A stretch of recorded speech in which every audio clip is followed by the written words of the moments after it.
everyone, welcome to the Here's My Story channel. I'm Jada. A few months ago, I spent the whole evening studying for an exam the next morning. When I couldn't keep my eyes open anymore, I went to bed. I don't know how long I slept, but I woke up to the loudest alarm I'd ever heard. When I opened my eyes, I saw an alarm clock next to my bed. It said 2 a.m., but that was weird because I hadn't put it there. I hit the off button, but it kept ringing. I was still very sleepy. I could barely keep my eyes open as I looked around. I saw another alarm clock on my desk, so that must have been the one ringing. I got up and turned that one off as well, but the alarm still kept going off. I was going crazy. What was up with all the clocks in my room? Was I dreaming? Suddenly, the lights went on. My sister Melissa was at the door. Apparently, she'd been watching me the whole time. She started laughing. Meanwhile, the alarm was still going off. As I looked around, I saw yet another clock on the side table. When I hit the button on that one, it finally went quiet. So that was the clock that had been ringing the whole time. Melissa had pulled a prank on me, and she was laughing like crazy. She had placed 3 clocks in different spots around the room, and the one that was actually ringing was the one furthest from the bed. She had really enjoyed herself watching me trying to figure that out. I was so mad. "This is not funny at all. What do you think you're doing?" I yelled at her. Just then, our mom walked in. "Jada, why are you yelling in the middle of the night? Your sister is having a little fun. You have no sense of humor. Maybe you could relax a little and laugh too," she said. I had an important exam the next morning. I had woken up from my sleep in a panic, but my mom was defending her favorite daughter as she always did. I said, "No, Mom, I don't have a sense of humor. That's why I can't laugh at stupid pranks. Now, if you excuse me, I'm going back to sleep," and went back to bed. Melissa is only 3 years younger than me. Everyone tells me I'm very mature for my age. Melissa, on the other hand, is just the opposite. She's very childish. Actually, she takes after our mom. They're really similar in other ways, too. My sister both looks and acts like our mom, while I'm more like our dad. Our parents got divorced 5 years ago. Now they hate each other. I think I remind my mom of my dad every time she looks at me. That is why she's annoyed with me. And that's why she likes Melissa more than me. In fact, she doesn't like me at all. She only likes her. Melissa is obviously aware that she's Mom's favorite, and she takes advantage of that all the time. One morning, she asked our mom for pancakes. Mom said, "I don't have time now. I'll make them for you tomorrow." Melissa mumbled, "Nobody loves me," and started crying. So Mom took the day off from work. "Oh, honey, I love you so much," she said through tears, and started making pancakes. To be honest, all this doesn't really bother me anymore. I got used to it. My mom has made it clear she prefers my sister a long time ago. Since I can't change her, I'm trying to see this in a positive light. Yes, I felt rejected, but this made me a stronger, more resilient person. One day, Melissa came running to my room. She was holding the latest iPhone. She said, "Do you like my new phone? I can give you my old one if you want. It's still better than yours." She wanted to make me jealous, but I didn't give her the satisfaction. I put on a smile and said, "Awesome, enjoy." But I was really pissed. I was still using my dad's old phone, while my mom bought Melissa 2 new phones in 2 years. And the one she just got was the iPhone I'd been dreaming of. My mom complains about money all the time. She always says she has nothing left after paying the rent and the bills, but when Melissa asks for something, nothing else matters. I found out that Melissa went to her in tears asking for a new phone. Mom had to borrow money from a friend to buy her the newest iPhone. I was thinking about this that night. Suddenly, I jumped to my feet. Melissa needs Mom, but I don't need anyone. I can buy my own phone myself, I thought. I went online and started looking for part-time jobs. After searching for a while, I figured out that it would be best for me to be a dog walker.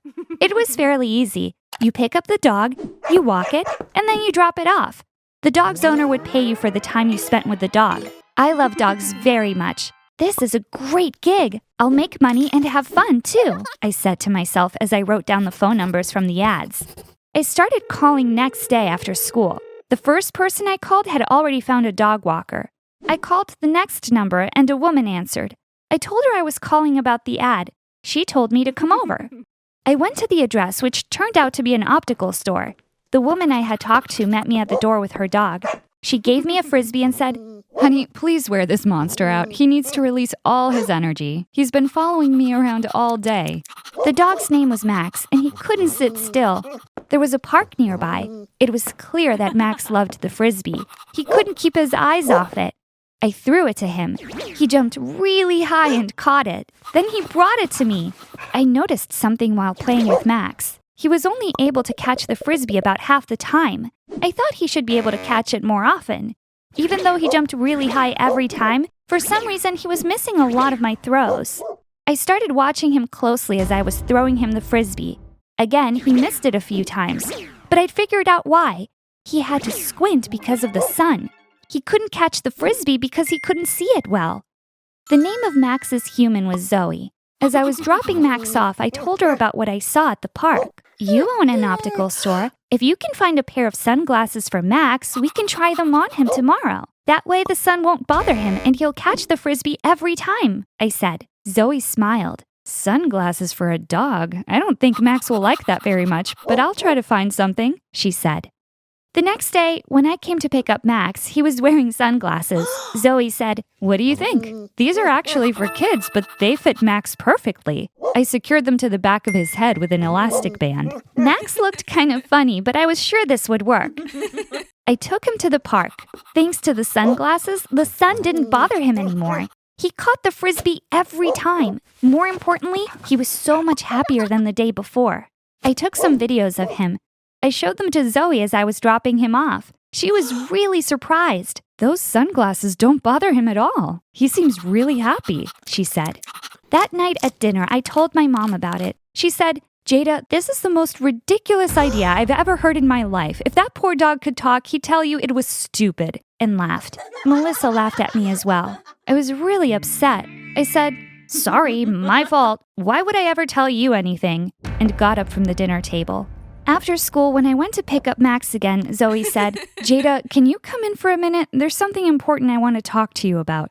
I was curious. We went to her office. I couldn't imagine that this conversation would change my life. She said, "I have a friend who is a veterinarian. She came over last night. I told her about Max's sunglasses. She loved the idea of sunglasses for dogs. She told me there's definitely a need for it. Dogs have very sensitive eyes. In the summer, the sun bothers them, and in the winter, the snow. You can patent this idea and create a brand of sunglasses for dogs. I'm sure it would be a huge hit." I thought about it all night. I think it's a great idea, but it's your idea, and that's why I'd like us to be business partners. What do you think? I was really surprised. "Of course, I'd love to do it. Thank you for looking out for me," I said. Zoe said, "And I want to thank you for this wonderful idea. We will need to sign certain contracts to become partners. But since you are underage, we need permission from one of your parents." I knew that my mom would probably say no to something like this, but my dad would definitely support it. I told her, "No problem at all. My dad will come by as soon as he can." The following weeks were like a dream. Our doggy sunglasses idea was an instant hit. Our sales blew up as soon as we released them. My dad and I opened a bank account. Zoe began to transfer my portion of the money into the account. Soon, I had $2 million.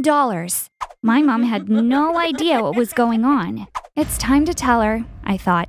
That was also the day I left home. I went to my room and packed a suitcase. Melissa and my mom were playing a board game in the living room. They stopped and looked at me when I walked in. They seemed upset. My mom asked, "Where do you think you're going?" Gesturing towards my suitcase. "I'm going to live with my dad from now on. I see that you two are doing well as usual. I don't think you'll even notice that I'm gone," I said. My mom did not respond. Melissa had a grin on her face. It upset me that Mom didn't say anything. I forced a smile and said, "By the way, the idea of doggy sunglasses which you made fun of wasn't so ridiculous after all. I'm rich now thanks to that idea. I bought a house. That's where my dad and I are going to live." My mom was obviously shocked. I left before she could say anything. My driver was waiting outside. He opened the car door for me. Mom and Melissa followed me outside. They were shocked when they saw the luxury car. My mom said angrily, "Jada, if you're rich, then you owe me part of this money. I'm your mom. How come it's the first I'm hearing of this?" "You don't know anything because you only care about Melissa," I replied.